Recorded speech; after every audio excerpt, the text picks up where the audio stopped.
Welcome है आप सभी का हेलो शिक्षा के यूट्यूब चैनल में। आज जो है डीएलएड एंट्रांस का सोशल साइंस का प्रश्न कराएंगे। इससे पहले जो है आपको सोशल साइंस का जो है सेट 9 तक करा चुके हैं। आज जो है ये सेट नंबर 10 होगा, जो कि बहुत ही मोस्ट इम्पोर्टेंट क्वेश्चन है। तो आज के पहले प्रश्न की तरफ चलते हैं। आज का पहला प्रश्न है, इनमें से कौन रोपण फसल है? ऑप्शन ए है आपके सामने में चाय, ऑप्शन बी है रबर, ऑप्शन सी है गन्ना, ऑप्शन डी है इनमें से सभी। आंसर बताइए आप लोग खुद से। रोपण फसल, प्लांटेशन वाला, तो इसमें जो है रोपण फसल सभी हैं, चाय भी हैं, रबर भी हैं, गन्ना भी है। इसका मतलब क्या है? ऑप्शन डी यहाँ बिल्कुल राइट होगा। 61 का डी बिल्कुल राइट है। चलेंगे अगले प्रश्न की तरफ। अगला प्रश्न है आपके स्क्रीन पर, जीवन रेखा रेल कब चलाई गई थी? ऑप्शन ए है 1981, option B 1991, option C 1995, option D 2001। Lifeline train कब स्टार्ट किया गया था, कब चलाया गया था? इसका आंसर होगा ऑप्शन बी 1991 में चलाया गया था। 62 का भी बिल्कुल यहाँ राइट है। अगले क्वेश्चन में चलेंगे। 63 नंबर क्वेश्चन है, कांवर झील कहाँ है? ऑप्शन ए दरभंगा में है, ऑप्शन बी भागलपुर में है, ऑप्शन सी बेगूसराय में है, या ऑप्शन डी मुजफ्फरपुर में है। कांवर झील कहाँ पर है? आंसर बताइए आप लोग। कांवर झील बहुत ही मशहूर झील है बिहार का, जो बेगूसराय में स्थित है। 63 का सी जो है यहाँ बिल्कुल राइट होता है। अगले क्वेश्चन पे चलेंगे। अगला क्वेश्चन है, किस राज्य में संयुक्त वन प्रबंधन का पहला प्रस्ताव पारित किया गया? किस राज्य में संयुक्त वन प्रबंधन का पहला प्रस्ताव पारित किया गया? फॉरेस्ट मैनेजिंग वाला कब पारित किया गया था? किस राज्य में पारित किया गया था? पश्चिम बंगाल, असम, केरल या उड़ीसा? आंसर बताइए इसका। तो इसका आंसर होगा ऑप्शन ए पश्चिम बंगाल। सबसे पहले जो है पश्चिम बंगाल में फॉरेस्ट मैनेजिंग वाला एक्ट जो है पारित किया गया था। ऑप्शन ए बिल्कुल यहाँ राइट है। अगले प्रश्न पे चलेंगे। 65, इनमें से कौन अकार्बनिक खनिज है? ऑप्शन ए कोयला, option B petroleum, option C अभ्रक, ऑप्शन डी प्राकृतिक गैस। इनमें से कौन अकार्बनिक खनिज है? तो कोयला आपका कार्बनिक खनिज हुआ, पेट्रोलियम भी कार्बनिक हुआ, और प्राकृतिक गैस, ये तीनों कार्बनिक हुआ। तो अकार्बनिक खनिज कौन है? जिसमें कार्बन की मात्रा नहीं होती उसको अकार्बनिक कहेंगे। यानी कि ऑप्शन सी यहाँ बिल्कुल राइट है, अभ्रक। अगले क्वेश्चन पे चलेंगे। 66, भारत में किस राज्य में सर्वाधिक मैंग्रोव वन है? भारत के किस राज्य में सर्वाधिक मैंग्रोव वन है? Option A Gujarat, option B Paschim Bangal, option C Orissa, या ऑप्शन डी केरल। 66 का आंसर बताइए आप लोग। मैंग्रोव वन सबसे ज्यादा किस राज्य में है? तो वो पश्चिम बंगाल में है। ऑप्शन बी जो है यहाँ बिल्कुल राइट होता है। अगला क्वेश्चन है, बहुत ही इंपॉर्टेंट क्वेश्चन है ये भी। कौन कोयला जो है घटिया किस्म का है? तो option A anthracite, option B bituminous, या option C lignite, option D peat. कौन सा कोयला घटिया किस्म का है? तो सबसे घटिया किस्म का कोयला जो है 4th नंबर पे ये पीट है। 67 का डी जो है यहाँ बिल्कुल राइट होता है। एंथ्रासाइट तो 1 नंबर पे आता है, बिटुमिन्स 2 नंबर पे, लिग्नाइट 3 नंबर पर। एंथ्रासाइट सर्वश्रेष्ठ कोयला है, पीट जो है यहाँ पे सबसे घटिया किस्म का कोयला है। अगले क्वेश्चन में चलेंगे। भारत में चाय की कृषि कहाँ शुरू हुई थी? ऑप्शन ए कि सिक्किम में, ऑप्शन बी तमिलनाडु में, ऑप्शन सी असम में, या ऑप्शन डी केरल में। 68 का आंसर बताइए आप लोग। भारत में चाय की कृषि, चाय की खेती कहाँ पे शुरू हुई थी? तो असम में हुआ था। ऑप्शन सी जो है यहाँ बिल्कुल राइट होता है।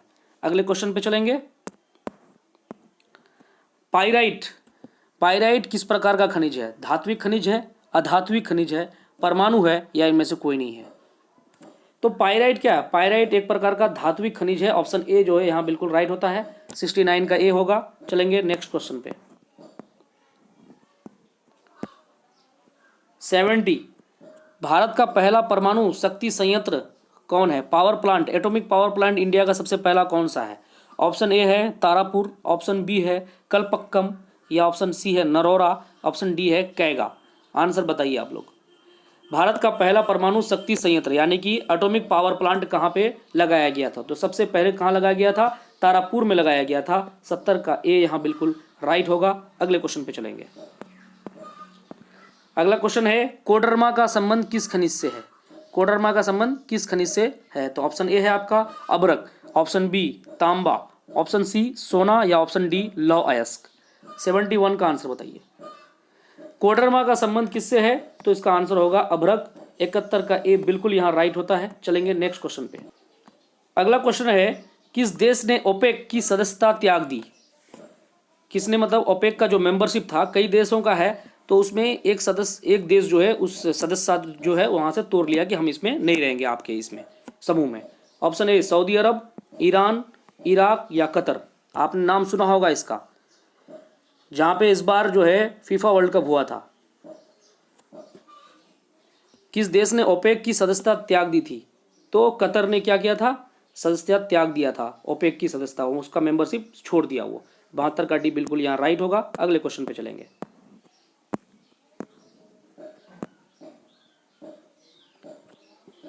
अगला क्वेश्चन है 73 नंबर। इनमें कौन जूट का अग्रणी उत्पादक है? सबसे ज्यादा जूट का उत्पादन कहाँ पे होता है? भारत में, चीन में, बांग्लादेश में या श्रीलंका में? सबसे ज्यादा जूट का उत्पादन कहाँ पे होता है? तो इसका आंसर होगा भारत। भारत में सबसे ज्यादा जूट का उत्पादन होता है। चलेंगे अगले क्वेश्चन पे। अगला क्वेश्चन है 74। आसवन बांध किस नदी से संबंधित है? ऑप्शन ए गंगा नदी से, option B Brahmaputra, option C नील नदी या ऑप्शन डी अमेजन नदी। 74 नंबर का आंसर बताइए। आसवन बांध, ये बांध कहाँ पर है? तो ये बांध किस नदी पर है? 74 का ये नील नदी पर है। ऑप्शन सी यहाँ बिल्कुल राइट होता है। आसवन बांध नील नदी पर स्थित है। चलेंगे अगले क्वेश्चन पे। 75। इनमें से कौन प्राकृतिक आपदा नहीं है? Option A tsunami, option B बाढ़, ऑप्शन सी भूकंप या ऑप्शन डी आतंकवाद। 75 का आंसर बताइए। प्राकृतिक आपदा नहीं है। आप जानते हैं कि सुनामी प्राकृतिक आपदा है, बाढ़ भी प्राकृतिक आपदा है, भूकंप भी प्राकृतिक आपदा है, लेकिन आतंकवाद ये प्राकृतिक आपदा नहीं है, यह मानव जनित आपदा है। इसलिए यहाँ नहीं पूछा है, प्राकृतिक आपदा नहीं है, तो ऑप्शन डी यहाँ बिल्कुल राइट होगा। चलेंगे अगले क्वेश्चन की तरफ। 76। विनाशकारी भूकंप से बिहार किस वर्ष प्रभावित हुआ था? बिहार में जो है ना भूकंप तो आते रहता है, लेकिन सबसे ज्यादा विनाश जो है बिहार कब हुआ था? ऑप्शन ए है 1920, 1966, 2004 या 1934। विनाशकारी भूकंप कब आया था बिहार में? तो विनाशकारी भूकंप जो बिहार में आया था वो 1936 में आया था। इसमें जो है काफ़ी तहस नहस हुआ था। 76 का डी बिल्कुल यहाँ राइट होगा। चलेंगे अगले क्वेश्चन की तरफ। 77। बाढ़ के समय कौन स्थान सुरक्षित है? जब बाढ़ आ जाता है, पानी ही पानी छा जाता है, तो कौन सा स्थान में आदमी को जाना चाहिए जान बचाने के लिए? ऑप्शन ए ऊंची भूमि पे, ऑप्शन बी बाढ़ मैदान, या फिर option C delta, option D इनमें से कोई नहीं। 77 का आंसर बताइए। बाढ़ के समय आपको देख लेना चाहिए कि बाढ़ क्या होता है, पानी फैल जाता है नीचे जगहों में, तो आपको सुरक्षित स्थान क्या होगा आपके लिए? ऊंची जगह, जहाँ ऊंची जगह है वहाँ पे जाने का प्रयास करना चाहिए। 77 का ये बिल्कुल राइट है। अगले क्वेश्चन पे चलेंगे। 78। भूस्खलन, लैंडस्लाइड जो होता है, भूस्खलन से अभिप्राय क्या है? ऑप्शन ए मलबों का खिसकना, ऑप्शन बी चट्टानों का गिरना, ऑप्शन सी चट्टानों का खिसकना या ऑप्शन डी इनमें से सभी। 78 का आंसर बताइए। भूस्खलन, लैंडस्लाइड, भूमि जो है, चट्टाने जो है गिरता है, मलबा खिसकता है, चट्टान खिसक जाता है, इसका मतलब क्या है कि ये सारा चीज़ होता है भूस्खलन के समय, इनमें से सभी। 78 का डी जो है यहाँ बिल्कुल राइट होगा। अगले क्वेश्चन पे चलेंगे। 79। आकस्मिक प्रबंधन का प्रमुख घटक क्या है? आकस्मिक प्रबंधन, इमरजेंसी में जो मैनेजमेंट होना चाहिए वो कैसे होना चाहिए? स्थानीय प्रशासन द्वारा होना चाहिए, स्वयं सेवी संगठन द्वारा होना चाहिए, स्थानीय लोग द्वारा होना चाहिए, इनमें से सभी द्वारा होना चाहिए।